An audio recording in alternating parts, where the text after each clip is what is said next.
রাজ্যের রাজনৈতিক পালাবদল হয়েছে, বদলেছে সমীকরণ। তবে কাকুরগাছির ৩০ নম্বর ওয়ার্ডে কবিপক্ষের সাংস্কৃতিক আবেগে ভাটা পড়েনি এতটুকুও।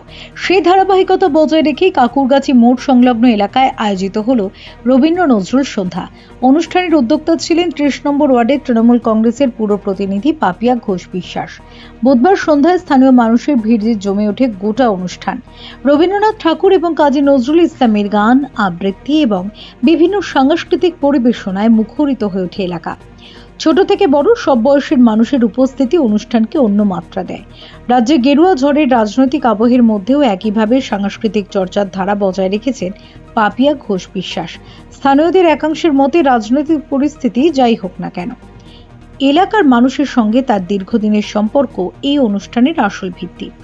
প্রতি বছরের মতো এবারও তার ডাকে সাধারণ মানুষের স্বতঃস্ফূর্ত অংশগ্রহণ সেই গ্রহণযোগ্যতারই প্রমাণ দিয়েছে। অনুষ্ঠান ঘিরে এলাকাবাসীর মধ্যেও ছিল আলাদা উৎসাহ। অনেকের মত, শুধুমাত্র রাজনৈতিক কর্মসূচি নয়, সংস্কৃতির মাধ্যমে মানুষকে একসঙ্গে রাখার এই উদ্যোগ কাকুরগাছির সামাজিক পরিবেশকে আরো দৃঢ় করে তুলেছে। রবীন্দ্র নজরুল সন্ধ্যা আমি 1986 সাল থেকে এখানে করে আসছি, কাকুরগাছি এবং অ্যাসোসিয়েশনের পরিচালনায়। এবছর আয়োজন করেছি। আমাদের দিনটা ঠিক হয় 26শে মে থেকে 1 জুন, এরই মধ্যে কোনো একটা দিন আমরা ঠিক করে নিই। এই বছর আজকের দিনটা ঝেড়েছিলাম ঈদের ছুটি থাকবে, এই জন্য 27শে মেটা ঠিক করেছিলাম। পরবর্তীকালে আজকে ছুটিটা বাতিল হয়, কিন্তু আমরা তো আর্টিস্ট বা আমাদের যে আয়োজন সেটা তো বাতিল করতে পারিনি। দুর্যোগপূর্ণ আবহাওয়া, বৃষ্টি হচ্ছিল সন্ধ্যাবেলা থেকে, সেটাকে উপেক্ষা করে রবীন্দ্র নজরুল সন্ধ্যা আয়োজন আমরা চালিয়ে যাচ্ছি। এখন শ্রীমতী শ্রাবণী সেন গান করবে, গৌরব মুখার্জি গান করে গেলেন এবং এরপরে নটরাজের নৃত্য অনুষ্ঠান হবে। তা আমরা চাই যে এই সংস্কৃত চেতনা বা এই সংস্কৃত মনোভাবাপন্ন মানুষজন, তাদের মনোরঞ্জনের জন্য এরকম ছোট ছোট অনুষ্ঠান খুব প্রয়োজন। সবাই তো হলে গিয়ে সময় কাটাতে পারে না। নিত্য নৈমিত্তিক কাজকর্মে, ব্যবসা হোক, চাকরি হোক, যে কোনো তার দৈনন্দিন ক্রিয়াকর্ম থাকে, তার মধ্যেও কিছুটা সময় তাদের এন্টারটেনমেন্ট বা মনোরঞ্জনের জন্য প্রয়োজন হয়।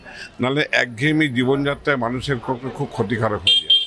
তাই বিভিন্ন সময় বিভিন্ন সামাজিক অনুষ্ঠান, বিভিন্ন সাংস্কৃতিক অনুষ্ঠান, ক্রিয়া অনুষ্ঠানের মধ্য দিয়েই আমরা চেষ্টা করি সারা বছর এই অতিবাহিত করতে।